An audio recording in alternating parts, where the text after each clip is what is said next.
आत्मा का स्वभाव नहीं है, ऐसा जिसने जाना वो आत्मा के साथ एकाकार होता है। आत्मा को ही आत्मा अर्थात अपनी सत्ता अनुभव करता है। उसका क्या फल होता है वो इससे कलश का विषय है। जिसने परद्रव्य के साथ राग की नैमित्तिकता का निश्चय किया वो राग को आत्मा का भाव नहीं मानता, स्वभाव नहीं मानता, भाव नहीं मानता, और वह केवल एक अपने शुद्धात्मा के साथ ही एकाकार होता है। इसका फल ये होता है राग की नैमित्तिकता परद्रव्य के साथ है। राग हमेशा ही परद्रव्य के होने पर होता है। जो परद्रव्य के होने पर होता है वो सचमुच मेरा नहीं हो सकता। इस तरह जिसने राग और आत्मा के बीच अपनी प्रज्ञा को डाला, प्रज्ञा मैंने भेद विज्ञान मैंने प्रज्ञा, इसको डालकर जिसने अकेले आत्मा का अनुभव किया तो उसको क्या होता है। इस प्रकार परद्रव्य और अपने भाव की नैमित्तिकता को विचार करके, लेकिन बिल्कुल प्रारंभ से जैसे अपने मन में प्रश्न पैदा होता है क्या विधि है, क्या करें। सबसे पहले तो फिर उसी भाषा में आचार्य बोलते हैं। इस प्रकार मैंने जैसा पहले विस्तार से हमने कहा है राग और परद्रव्य के संबंध में, तो उसको अच्छी तरह से निश्चय करके आलोच्य है ना, आलोच्य इस प्रकार आलोच्य इस प्रकार अच्छी तरह से विचार करके निश्चय करके फिर क्या करता है, परद्रव्य मूलक बहुभावों की संतति को एक ही साथ उखाड़ फेंकने का इच्छुक पुरुष, जिसने ये जाना इस जानने का फल ये हुआ। जो राग परद्रव्य के अवलंबन पर होता है वह उखाड़ फेंकने लायक है, वो दर्द है, वो पीड़ा है, वो तकलीफ है, क्योंकि हमेशा ही उसके लिए अन्य द्रव्य की ओर झांकना पड़ता है। राग को करने के लिए हमेशा ही दूसरे की प्रतीक्षा, दूसरे की राह देखना पड़ता है, तब वो काम संपन्न होता है। और मैं तो स्वतंत्र जीवन जीने वाला तत्व हूँ, मेरे को ये राह देखना खपता नहीं है। राह देखने की बात अच्छी नहीं होती, आकुलता पैदा करती। स्वतंत्रता से होने वाला काम आनंदमय होता है। दुनिया के सारे काम राह देखने से होते, इसलिए वे आकुलतामय हैं। जितने भी काम हैं ये सब संबद्ध हैं एक दूसरे से, एक दूसरे से उलझे हुए, जिनको कहते हैं ना। एक भी काम ऐसा नहीं कि जिसको आदमी अकेला कर सके, सब जुड़े हुए हैं। और क्योंकि परिणमन सबका स्वतंत्र है, इसलिए अपनी चाह के अनुसार समय पर काम नहीं होता और हो नहीं सकता। इसलिए यह आकुलता का एकमात्र रास्ता है।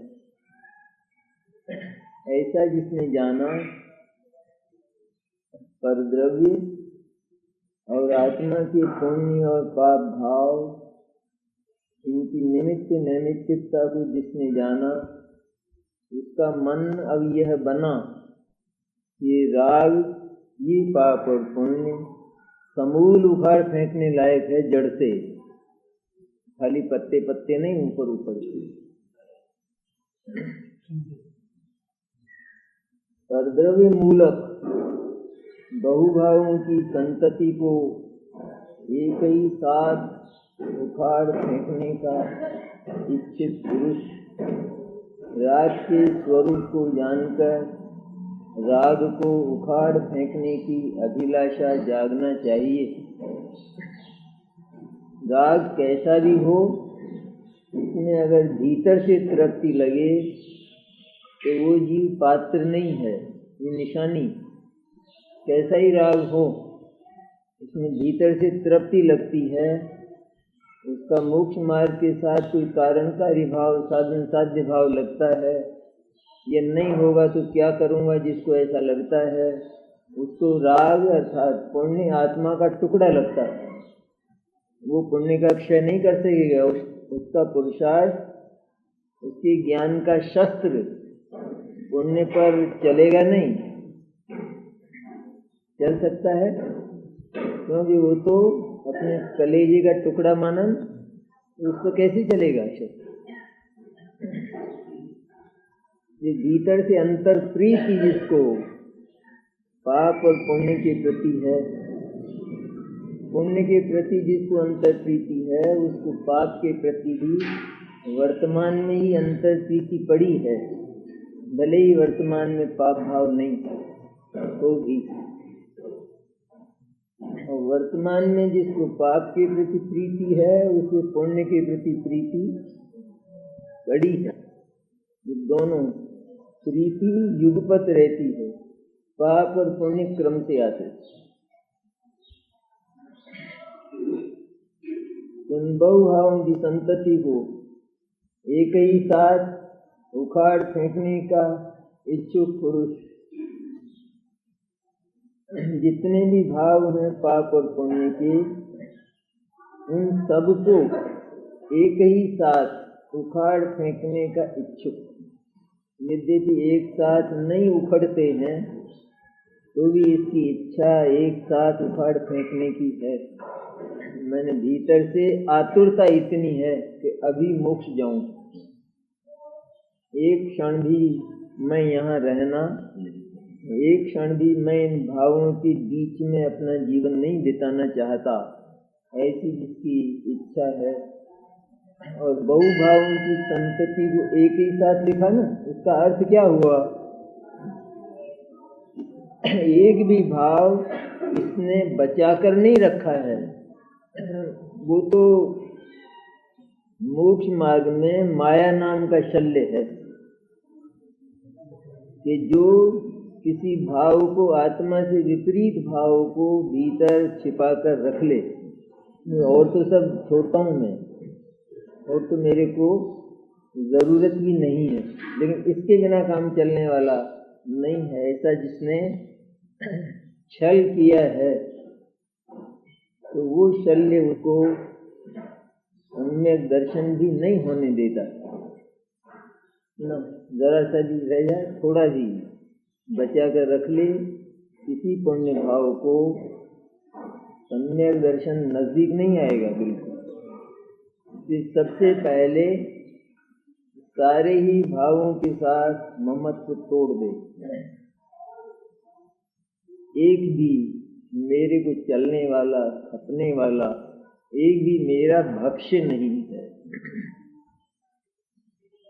पाप भी अभक्ष्य और पुण्य भी भक्ष्य भक्ष्य।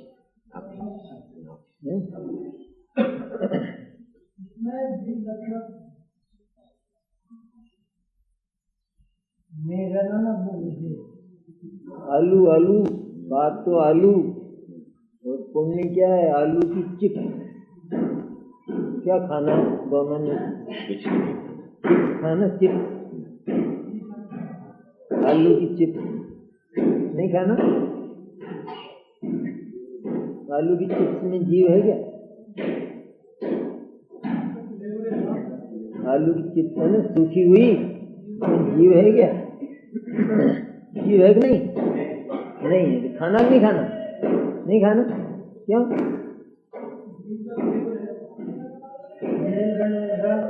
16 के बट्टे 16 के आलू भी बनते हैं।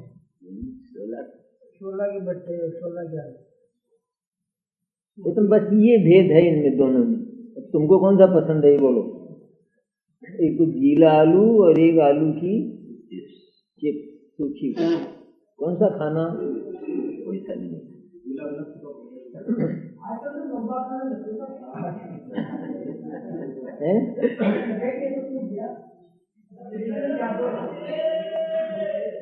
आजकल लोग नर्क और निगोद भी जाने लग गए। क्या करना?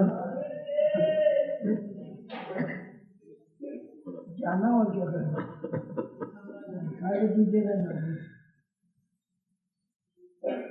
आजकल तो न मालूम क्या क्या होने लग गया और अभी न मालूम क्या क्या होने वाला है। बहुत बहुत तरकीबें, तरह तरह की बुद्धि है ना आदमी के पास। बुद्धि बढ़ती जा रही है और उस बुद्धि का सारा उपयोग हो रहा है उसमें। एकमात्र अगर कोई रक्षक है ये जिनवाणी है। जिनवाणी को पढ़ते ही पाप तो कपूर हो जाता है, वो तो चला ही जाता है, वो तो आंखों दिखता ही नहीं। राह सा जो पुण्य है वो थोड़े समय चला करता है साथ साथ, जब तक जरूरत रहती है तब तक चलता रहता है। इसके बाद वो भी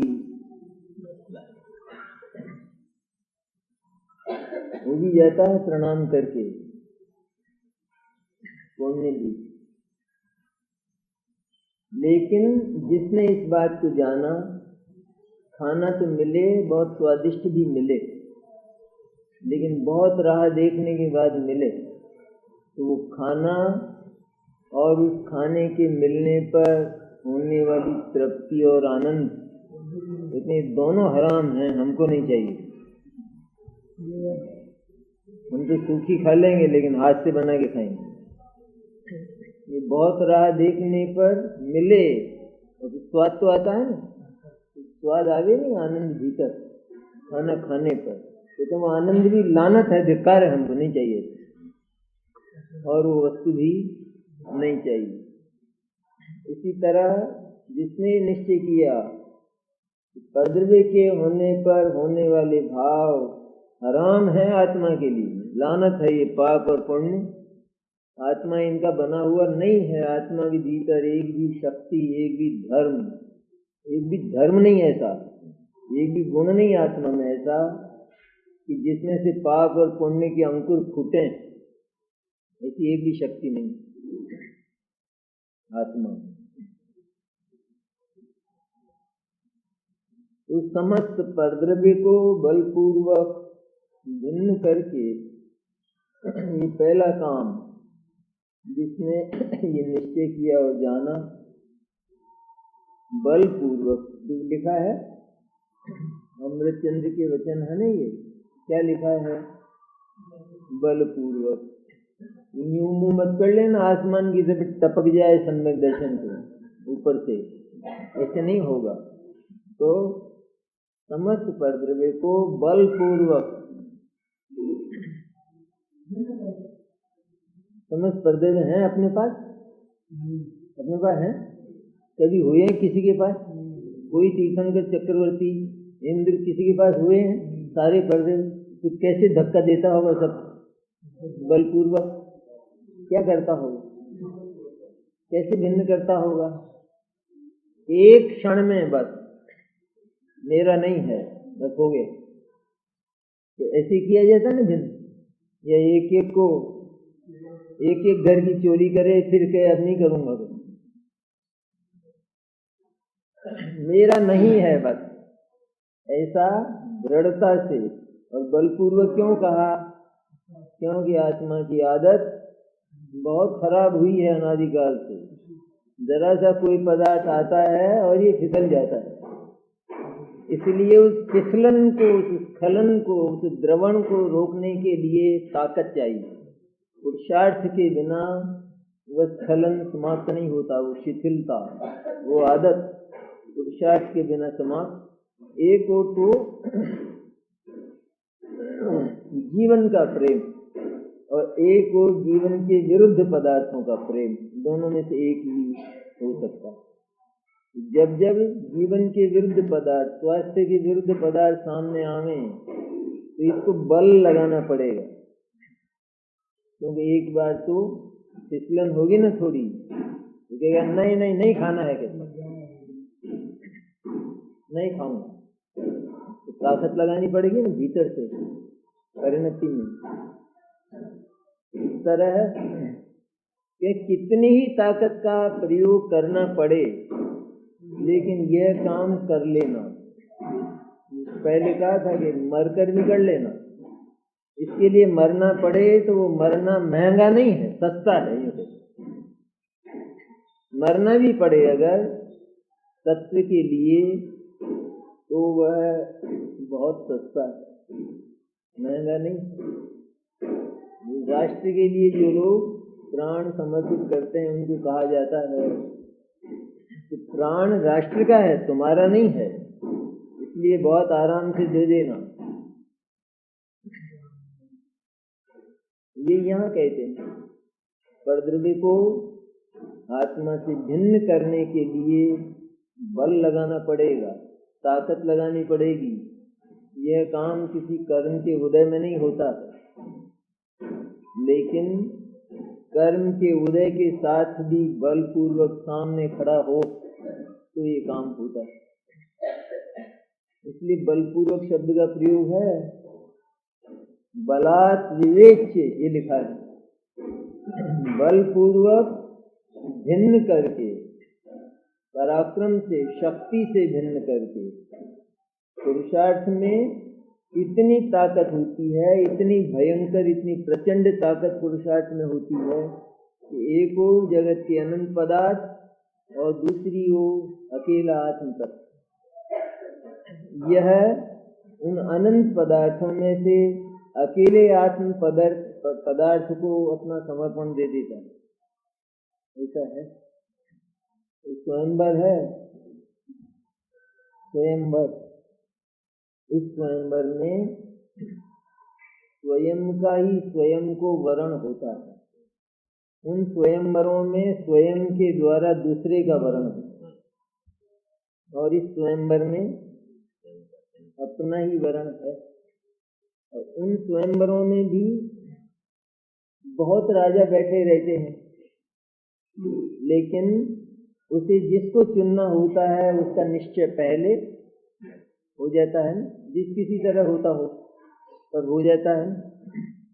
इतने बैठे हुए हों तो भी केवल एक को ही वो वरमाला डाली जाती है। यहाँ कितना है कि यहाँ कोई अनुपात नहीं है, बैठेगा भी नहीं अनुपात। एक और अकेला आत्मा है और दूसरी ओर अनंतानंत विश्व है। इसमें इस अकेले आत्मा का वर्ण करना पड़ेगा, बहुत ताकत इसमें चाहिए, क्योंकि बीच बीच में आकर्षण बहुत आएंगे, समाधि को गिराने के स्थान बहुत आएंगे, ठगने के स्थान बहुत आएंगे, ये सब आएंगे, लेकिन इतना सतर्क और जागृत रहना पड़ेगा यह इसका एक चरण भी किसी दूसरे की ओर न जा सके। नहीं चाहिए ताकत, एक और अनंत विश्व का आकर्षण और दूसरी ओर अकेला आत्म तत्व। उस अकेले आत्म तत्व का आकर्षण सारे जगत को परास्त करेगा, उसको उपेक्षित कर देगा। इतनी हो बात। एक ओर अकेले भगवान अनंत और दूसरी ओर दुनिया के कहे जाने वाले 33 करोड़, वैसे तो अपने यहाँ तो असंख्य देवी देवता कितने हैं, ऐसा नहीं 4 प्रकार के हैं कि नहीं। और एक ओर सिर्फ अकेले भगवान अनंत। किनको समर्पण देना, ये ऐसी की स्थिति है। व्यवहार और निश्चय दोनों कमाल के हैं, इसलिए बलपूर्वक शब्द है, बहुत वजनी है। ये भी बताया यहाँ, परद्रव्य को आत्मा से भिन्न जानकर और शुद्धात्मा का अनुभव करने के लिए अनंत पुरुषार्थ चाहिए। उसके बिना ये काम नहीं होता। अनंत पुरुषार्थ है इसमें। तो समस्त प्रकृति को बलपूर्वक भिन्न करके अतिशयता से बहते हुए पूर्ण एक संवेदन से युक्त अपने आत्मा को प्राप्त करता है। अतिशयता से बहते हुए पूर्ण एक संवेदन से युक्त, ऐसा है वो संवेदन। अतिशयता से बहते हुए मैंने जिसमें जो आनंद से भर गया है, रसगुल्ले की तरह। वो रसगुल्ला जैसे चाशनी में डाला भर गया कि नहीं? पहले खाली था कि नहीं? खाली था ना पहले, उसमें डालते ही भर गया है। इस तरह जो संवेदन, जो शुद्ध ज्ञान, जो आत्मज्ञान शुद्धात्मा की ओर देखते ही भर गया है, जैसे शरीर में जंतर भरता है। इस तरह से जिस शुद्ध ज्ञान में शुद्धात्मा अतिशयता से समा गया है और जो शुद्ध ज्ञान आनंद से फूल गया है, ऐसा अतिशय है। अतिशयता से बहते हुए इतनी बात नहीं करे तो आत्मा को पूछे नहीं कोई क्या है वहाँ आत्मा में, होगा क्या आत्मा, क्या हो सकता है। लेकिन जो संवेदन एकमात्र शुद्धात्मा की ओर पहली बार दिशा करने पर ही आनंद से पुरायमान हो जाता है। अतिशयता लिखा है, नहीं लिखा? अतिशयता में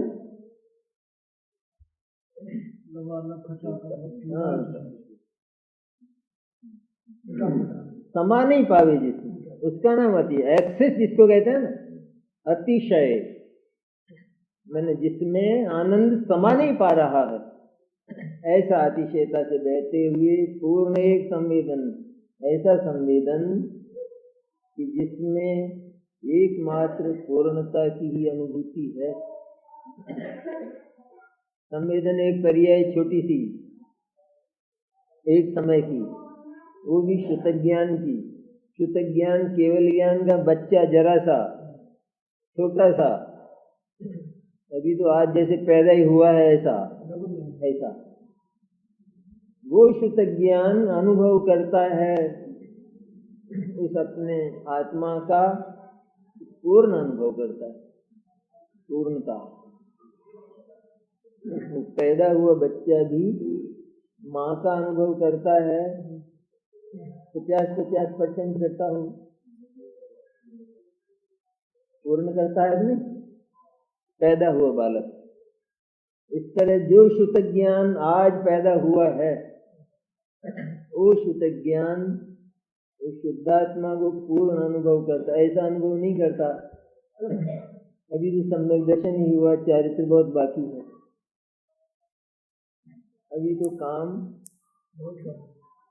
1/3 भी नहीं हुआ, ऐसा अनुभव नहीं करता। क्या अनुभव करता है? विचित्र है मोक्ष मार्ग।